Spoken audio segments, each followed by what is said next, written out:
We are the Gujarat Technological University. Since its inception over a decade ago, GTU has been empowering young and curating minds to realize their true potential.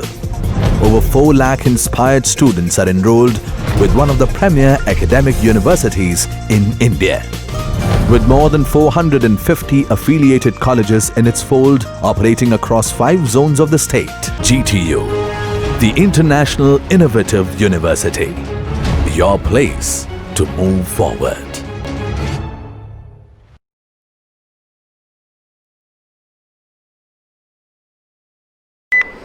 Welcome friends. So we are discussing basics of Android, and now we are going to discuss architecture and the features of Android. Android is rich.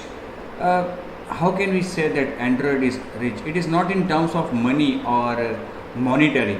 It is in terms of its features and its facilities that it provides. सो ये समृद्ध है, लेकिन समृद्ध का मतलब इसके पास संपत्ति पैसा की संपत्ति नहीं, लेकिन उसके पास इतनी विशाल लाइब्रेरी है उसके पास ऐसे फीचर्स है कि जो वो हमें देता है, जिसके द्वारा हमारी एप्लीकेशन फीचरफुल बन जाएगी, मतलब कि हमारी एप्लीकेशन रिच बन जाएगी, समृद्ध बन जाएगी ये समृद्ध फीचर्स को यूज़ करने से. So one might be wondering what makes Android so powerful. आप सोच रहे होंगे कि वो क्या चीज़ है, ऐसी कौन सी बातें हैं जो एंड्रॉयड को इतना पावरफुल, सक्षम बनाती है और ताकतवर बनाती है दूसरी ओएस के मुकाबले, मोबाइल ओएस के मुकाबले. अब entire discussion of it may be out of our reach, but the features of Android are what makes it unique from other platforms. It has the following differences which make it different from other programming languages and which makes it more powerful than other such relative operating systems. So it has features like Google Map applications. आपकी OS Android OS आपको map से जुड़ी information retrieve करने के लिए Google map के features और उसकी एप्लीकेशन प्रोवाइड करती है. बैकग्राउंड सर्विसेज एंड एप्लीकेशंस, आपको ये भी सुविधा दी गई है कि आपकी ये OS आपको बैकग्राउंड में टास्क परफॉर्म करने की सुविधा भी देती है. मतलब कि कोई ऐसा हैवी टास्क, हैवी काम आपको बैकग्राउंड में करवाना है तो वो कर सकते हो आप. तो क्लाइंट को उसके लिए होल्ड करवाने की आवश्यकता नहीं है, ब्लॉक करने की आवश्यकता नहीं है. Shared data and inter process communication, आपकी एक एप्लीकेशन में बहुत सारे प्रोग्राम्स, एक्टिविटीज़ होंगी, इन सब के बीच में डेटा को शेयर कर सकते हो. एक एप्लीकेशन अपना डेटा दूसरी एप्लीकेशन से भी शेयर कर सकती है. इन शॉर्ट ये ऐसी बहुत सारी सुविधाएं हमारे पास उपलब्ध है. All applications are treated equally. अब देखो एंड्रॉयड में हर एप्लीकेशन को एक समान नज़रिए से देखा जाता है, सबको एक समान सुविधाएं दी जाती है. जैसे कि मैं आपको एक उदाहरण दूं कि आप जब अपने घर में होते हो तो आप चाहो तो ड्राइंग रूम में बैठो, चाहो तो बेडरूम में बैठो, चाहो तो किचन में, चाहो तो डाइनिंग रूम में बैठ सकते हो. घर आपका है. ओके. एडिशनली आप ऐसा भी कर सकते हो कि अगर आपको चेयर पे बैठना है, स्टूल पे पैर रखना है तो रखो, आपको सोफ़े पे बैठना है, सोफ़े पे लेट जाना है तो लेट जाओ. ये आपका घर है, आपकी इच्छा. लेकिन सोचो अगर आप अपने दोस्त के घर पे गए हो या अपने पड़ोसी के वहाँ पे गए हो, तो आप जाके उसका जो दरवाज़ा है वो दरवाज़ा खुलते ही, मतलब जो दरवाज़ा ओपन करता है आपकी बेल बजाने से, आप प्रवेश करोगे उनके घर में, तो जो सबसे पहला कमरा आता है वहीं पे ज़्यादातर केस में आप बैठ जाओगे और बैठना उचित समझोगे. और अगर वहाँ पे चेयर है, सोफ़ा है, बेड भी है, जिसे हम कहते हैं ना कि वो सेटी बोलते हैं गुजराती में, तो आप क्या करोगे कि आप ज़्यादा बेहतर चेयर पे बैठना उचित समझोगे। ओके, क्योंकि सोफ़े पे थोड़ा आरामदायक होता है, तो आप किसी और के घर पे गए हो तो चेयर में बैठना ज़्यादा पसंद करोगे। हाँ, सिवाय कि आपको ऐसी ऑफ़र दी जाए कि भाई, मतलब कि आपको ऐसा कहा जाए कि भाई बैठो ना यहाँ पे सोफ़े पे। ओके, फिर भी अगर आपको कहा है सोफ़े पे बैठने को, तो आप कहोगे नहीं, मैं यहीं पे ठीक हूँ। या फिर आप सोफ़े पे बैठ भी जाओ तो सोफ़े के बाजू में अगर टीपाई रखी है तो उस टीपाई या स्टूल पे आप पैर नहीं रखोगे। ठीक है, आपको पानी दिया गया, आप पी के बस आराम से बैठ जाओगे। तो आपको अगर इच्छा हुई, फिर भी आप सपोज़ कि थके हुए आए हो कहीं से, फिर भी आप पड़ोसी के यहाँ पे या फिर अपने फ्रेंड के घर पे गए हो, तो ऐसे पैर लेटा कर नहीं बैठोगे। ओके, तो अब पैर लेटा कर नहीं बैठोगे तो फिर ये जो बेड है उस पर सोने की बात तो कहाँ पे आएगी। ठीक है ना, आप थक गए हो फिर भी। तो मेरा कहने का मतलब ये आपका घर नहीं है, इसलिए आपकी जो आपका बिहेवियर वो बदल गया। क्योंकि पड़ोसी का जो घर है या दोस्त का घर है, वो उसके लिए आप थर्ड पार्टी हो, उसके लिए अपना बच्चा घर का बच्चा है। उसको वो चाहे जैसे बैठा है, चाहे जैसे पैर लेटा है, चाहे जैसे वो बेड पे सो जाए, कोई दिक्कत नहीं, क्योंकि वो उसका नेटिव एप्लीकेशन है। खुद का घर का बच्चा है तो वो नेटिव एप्लीकेशन से, बाहर से जो आके यहाँ पे अभी बैठा है वो थर्ड पार्टी है। तो थर्ड पार्टी और नेटिव एप्लीकेशन में ज़्यादातर ये एक डिफरेंस रहता है। ओके, कि हम ऐसा डिफरेंस रखते हैं, लेकिन एंड्रॉयड ऐसा डिफरेंस नहीं रखता। अगर आप एंड्रॉयड के घर में जाते हो, ओके, आपका घर नहीं है फिर भी आप एंड्रॉयड के घर में जाते हो, तो जो सुविधाएं एंड्रॉयड अपने नेटिव मतलब कि खुद के बच्चे को जो देती है, वही सुविधाएं आपको भी मिलेगी। कहने का मतलब आप दूसरे के घर पे जाकर भी वहाँ पे आराम से टीपाई पर या स्टूल पर पैर लेटाकर सोफ़े पे सो सकते हो, सोफ़े पे बैठ सकते हो, आपका जहाँ मन किया वहाँ पे आप जा सकते हो। लेकिन आपको परमिशन लेनी है, आपको उसे पूछना है कि क्या मैं पैर को टीपाई पे रखूँ, स्टूल पे रखूँ। अगर उसने कहा हाँ रखो, तो आप कुछ भी कर सकते हो। कहने का मतलब एंड्रॉयड ऑपरेटिंग सिस्टम ने जो सुविधाएं, जो ताकतें नेटिव एप्लीकेशंस को दी जाती है, वही सुविधाएं, वही फीचर्स, वही ताकत और वही हम कहें ना कि क्या कहते हैं उसको, फीचर्स, थर्ड पार्टी एप्लीकेशन को भी राइट्स दिए जाते हैं। लेकिन थर्ड पार्टी एप्लीकेशन के पास उसकी परमिशंस होनी चाहिए, अदरवाइज़ वो एक्सेस नहीं कर पाएगा। तो ये एक बड़ी चीज़ है कि थर्ड पार्टी एप्लीकेशन भी नेटिव एप्लीकेशन की तरह बिहेव कर सकती है, उसकी तरह वो सब कुछ एक्सेस कर सकती है। फॉर एग्ज़ाम्पल, जब हम मोबाइल परचेस करते हैं मार्केट से, तो उसमें कॉलिंग की एप्लीकेशन आती है, मैसेजिंग की एप्लीकेशन आती है, ये सभी नेटिव एप्लीकेशंस हैं एंड्रॉयड की। तो जो चीज़, जितना राइट्स इन एप्लीकेशंस को है, उतना ही राइट, उतना ही अधिकार हमारी एप्लीकेशन को भी मिल सकता है। तो ये एक बहुत ही काफ़ी बढ़िया चीज़ है, मैं कहूँगा, प्रोग्रामिंग के नज़रिए से। वाईफाई डायरेक्ट, वाईफाई का एक्सेस आप ले सकते हो, डेटा को ट्रांसफ़र कर सकते हो उसके द्वारा। Home screen widgets, live wallpaper and quick search box, all these things are possible and आप इसको यूज़ कर सकते हो। ठीक है,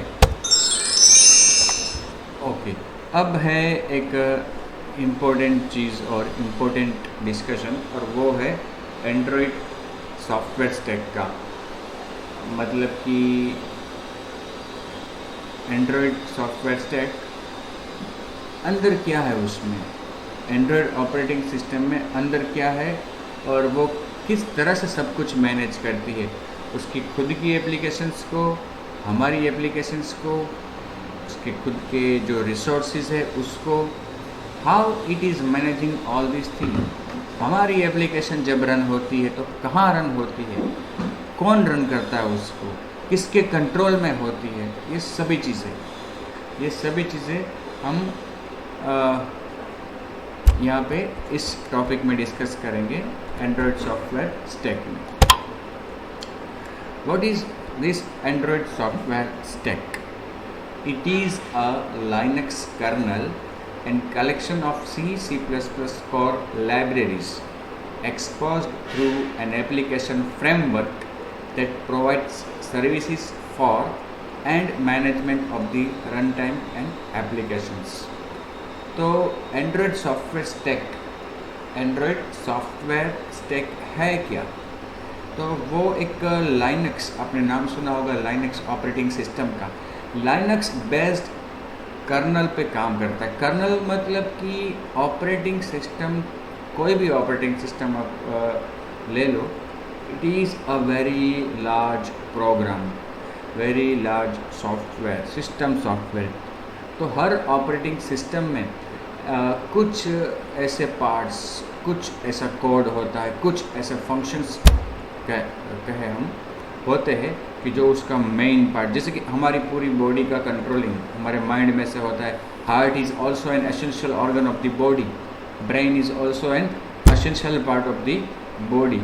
तो उस तरह से ये जो एसेंशियल पार्ट है, देखो आपका दिमाग, आप जब जाग रहे हो या सो रहे हो, आपका दिमाग एक्टिव ज़्यादातर केस में होता है। हम जागते हैं तब, कई बार निद्रा दिन होने के बाद भी वो एक्टिव रहता है। फिर आपका हार्ट आप जब जाग रहे हो तब भी वो बीटिंग उसका चालू है, और जब आप सो रहे हो तो भी उसका बीटिंग चालू ही रहता है। ओके, तो कहने का मतलब कि कोई ऐसा पार्ट होता है, कोर पार्ट, कि जो सब कुछ संभालता है, उसका होना अति आवश्यक है। ऐसा ही एक कोर पार्ट ऑपरेटिंग सिस्टम में भी होता है। ऐसा एक कोड होता है जिसे कर्नल कहते हैं। क्या कहते हैं? Kernel. It is the heart of the operating system. तो एंड्रॉयड का जो कर्नल है वो लाइनक्स में बना हुआ है। देखो, ये उसका सॉफ्टवेयर स्टैक, या फिर हम कहें architecture of Android operating system. देखो, इसमें अलग अलग लेयर्स आपको बताए गए हैं, अलग अलग डिवाइड करके है। इसका डिस्कशन करने से पहले ये डायग्राम आपको देख लेना चाहिए। सबसे पहला जो ऊपर का लेयर है वो जगह है जहाँ पे हमारी एप्लीकेशन, डिवाइस की नेटिव एप्लीकेशन सब कोई रन होंगे। ठीक है, ये वो लेयर है सबसे ऊपर। ठीक है, फिर आता है एप्लीकेशन फ्रेमवर्क, मतलब कि SDK। ओके, कि जहाँ की चीज़ों को ये एप्लीकेशंस यूज़ करेगी, नेटिव एप्लीकेशन हो, थर्ड पार्टी एप्लीकेशन हो, डेवलपर हमारी एप्लीकेशन हो, वो इसका यूज़ करेगी, फीचर्स का। ये सब क्या होंगे? देखिए, जब आपका यहाँ पे कोई प्रोग्राम, आपकी एप्लीकेशन, ये एप्लीकेशन जो भी होगी, हम सपोज़ कि मान लेते हैं आपकी एप्लीकेशन है, चलो यहाँ पे, तो आपकी एप्लीकेशन जो है यहाँ पे, वो भी एक जावा का कोड होगा।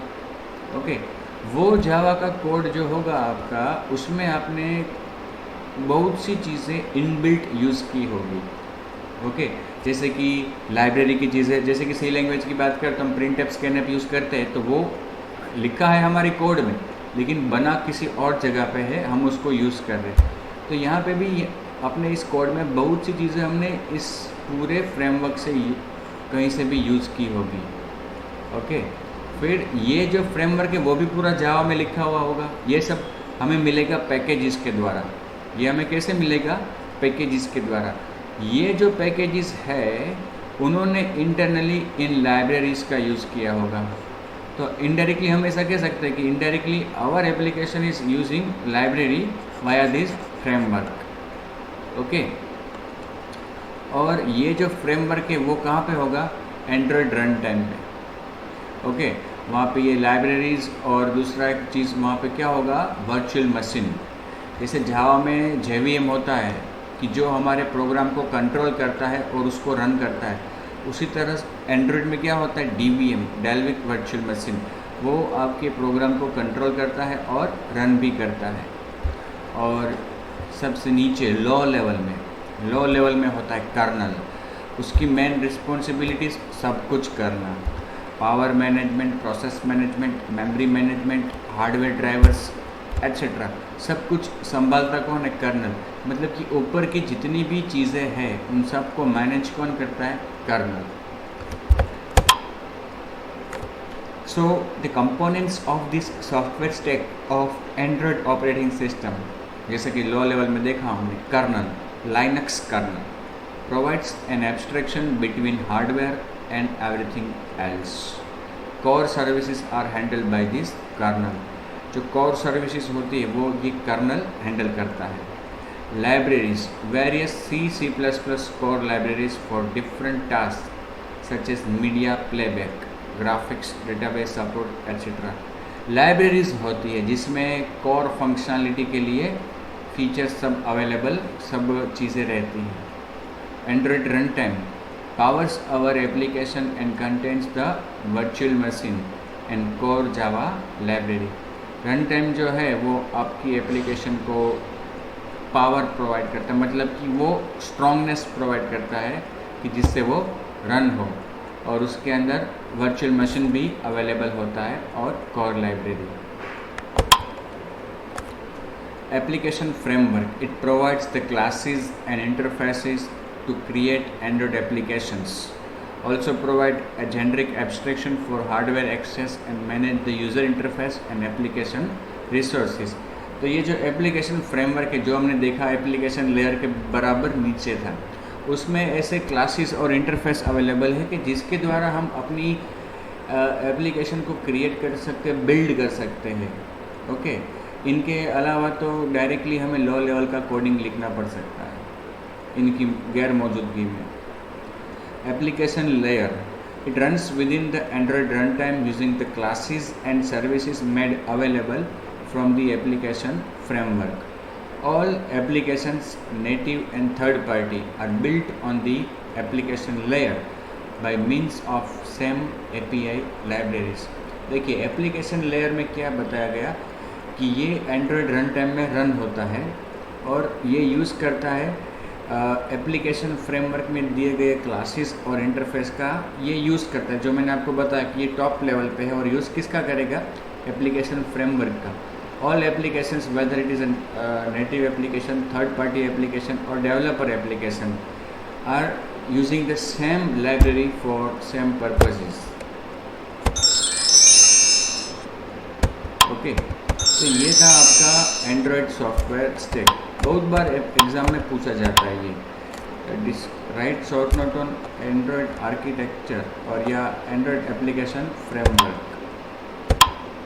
या Android software stack. Dalvik virtual machine, जैसा मैंने थोड़ी देर पहले आपको बताया कि हमारी एप्लीकेशन जब रन होती है तो वो एक वर्चुअल मशीन के अंदर रन होती है, मतलब it is a logical thing. Virtual machine जैसा है जावा में JVM था which controls the entire application so that it can not do any unusual to device where it is running. तो यहाँ पे DVM है, डेल्विक वर्चुअल मशीन के, जिसके सानिध्य में हमारी एप्लीकेशन रन होगी.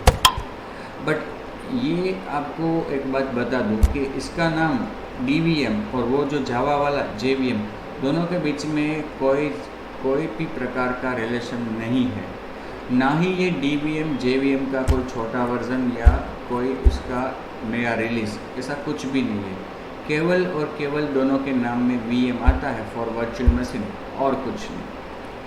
Many of us may be confused with the name virtual machine, but there is nothing in common than the words virtual machine. Though Android uses Java libraries, it uses its own virtual machine, that is Dalvik virtual machine. DVM, what does it do? Handle low level functionality, security, threading, process memory management. इस तरह के सभी काम ये DVM करता है अपनी application के लिए. जब अपनी एप्लीकेशन रन होती है तो लो लेवल की सभी फंक्शनलिटी, उसको सिक्योरिटी प्रोवाइड करता है, मल्टी थ्रेडिंग उसमें हो सकता है, प्रोसेस मैनेजमेंट, मेमोरी मैनेजमेंट, सब कुछ यही तो करता है. It uses the underlying Linux kernel to handle this functionality. और ये करने के लिए किसका यूज़ करता है, Linux kernel का यूज़ करता है. It is a middle tier to manage all hardware and system service. Hardware और सिस्टम सर्विसेज के बीच में ये एक मिडल लेयर है. Provides an abstraction layer to the developers to become worry less from the implementation of the hardware. ये वो चीज़ है कि जो डेवलपर्स को रिलैक्सेशन देती है, उसको ये अंडरलाइंग हार्डवेयर मतलब कि डिवाइस में हार्डवेयर क्या है ये जानने की या उसको डीप में पहचानने की आवश्यकता नहीं है, और डायरेक्टली उसको एक्सेस करने का ज़रिया देता है। एवोल्यूशन ऑफ एंड्रॉयड मतलब कि शुरू से आज तक, जब एंड्रॉयड का पहला वर्ज़न आया तब से लेकर आज तक बहुत सारे अलग अलग वर्जन्स उसके आए हैं, और अब तो ऐसा होता है कि हर 6 महीने में एक उसका नया वर्ज़न रिलीज़ होके मार्केट में आ जाता है। इसको कहते हैं इवोल्यूशन। हर एक एंड्रॉयड नए वर्ज़न के साथ उसका एक एसोसिएटेड नेम होता है और कोड होता है, और उसी के साथ जो एसडीके भी रिलीज़ करते हैं। मैंने आपको बताया था अगले वीडियो में कि हर नए वर्ज़न के साथ एक एसडीके भी रिलीज़ करता है गूगल। तो उस एसडीके को भी एक एपीआई लेवल, एसडीके मतलब एपीआई, उसको भी एक लेवल दिया गया है, तो वो लेवल भी इंक्रीमेंट होता है हर रिलीज़ के साथ। देखिए ये उनमें से नीचे से अगर आप देखो तो ऊपर तक जाते हैं हम, तो ये उसका एंड्रॉयड का इवोल्यूशन है। यहाँ पे देखिए ये वर्ज़न कोड है, ये वर्ज़न का नाम है। शुरू के 2 वर्ज़न को नाम नहीं दिया है। फिर ये एपीआई लेवल 1 2 3 4, ये एपीआई लेवल जो है वो इंटीजर में ही इंक्रीमेंट होता है। वर्जन्स है वो नॉन इंटीजर मतलब कि रियल हो सकते हैं। अब देखें तो हर एक वर्ज़न का नेम शुरू होता है एक अल्फ़ाबेट से। ओके, वो अल्फ़ाबेट भी सीक्वेंशियली आगे बढ़ रहा है। जैसे कि ए बी को छोड़ के C D E F G H I J K L M N O for Oreo, P for pie, इस तरह से वो आगे बढ़ा है। ओके, और हर एक वर्ज़न का जो कोड नेम है वो भी एक स्वीट डिस्क के नाम के ऊपर से ही रखा गया है।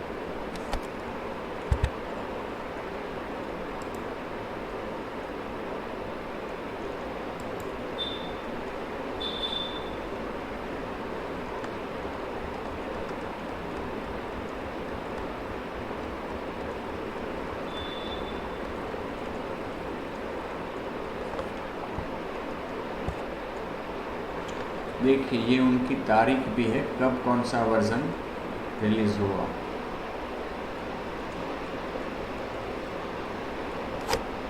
पाई, और उसके बाद एंड्रॉयड 10।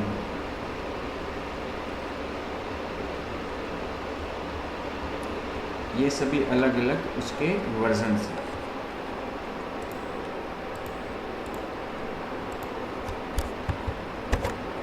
ओके, तो ये था basics of Android. Next video में आपको मैं इसके आगे थोड़ा डिस्कशन करूँगा। ठीक है, गुड डे।